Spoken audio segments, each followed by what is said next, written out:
Assalamualaikum warahmatullahi wabarakatuh.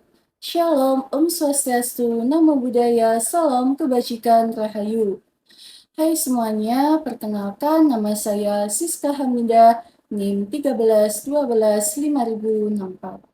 Pada kesempatan kali ini, saya akan menjelaskan definisi hukum menurut para ahli, serta pendapat saya mengenai penegakan hukum di Indonesia saat ini. Definisi hukum yang pertama, menurut Profesor Attrek.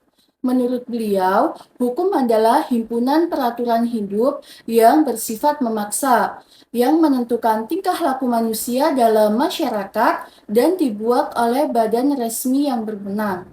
Yang kedua, definisi hukum menurut Profesor Suryono Sukanto. Menurut beliau, hukum merupakan keseluruhan norma atau kaidah yang mengatur kehidupan bermasyarakat dan bertujuan untuk menciptakan ketertiban serta keadilan. Yang ketiga, definisi hukum menurut Immanuel Kant. Hukum adalah keseluruhan syarat yang dapat mengatur kehendak bebas dari satu orang agar sesuai dengan kehendak orang lain dalam rangka kebebasan bersama. Yang keempat, menurut Attrek dan Muhammad Saleh Jindal, hukum adalah himpunan peraturan hidup yang dibuat untuk mengatur hubungan antara manusia dan pelaksanaannya dapat dipaksakan oleh pihak yang berwenang. Yang kelima, definisi hukum menurut Hans Kelsen. Hans Kelsen sendiri berpendapat bahwasannya hukum adalah sistem norma, yaitu aturan-aturan yang menjadi pedoman tingkah laku manusia, dan setiap norma memperoleh keabsahan yang tingkatnya lebih tinggi. Dari kelima penjelasan tersebut, dapat disimpulkan bahwasannya hukum pada dasarnya berfungsi untuk menciptakan ketertiban, keadilan, dan mengatur perilaku manusia dalam kehidupan bermasyarakat. Terus, opini saya mengenai hukum di Indonesia saat ini ya. Menurut pendapat saya, penegakan hukum di Indonesia masih sangat banyak menghadapi tantangan. Masih banyak yang perlu diperbaiki.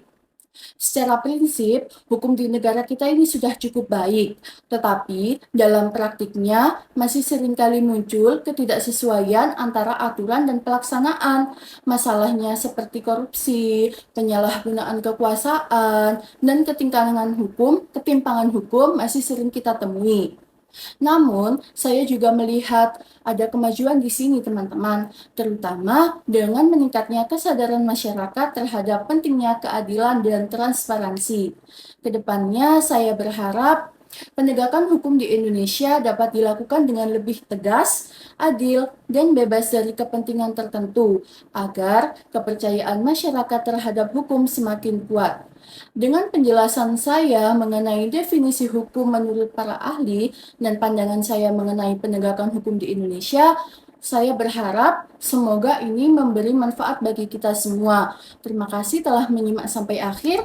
Saya akhiri, wassalamualaikum warahmatullahi wabarakatuh. Shalom, Om Swastiastu, Namo Buddhaya, Salam Kebajikan, Rahayu.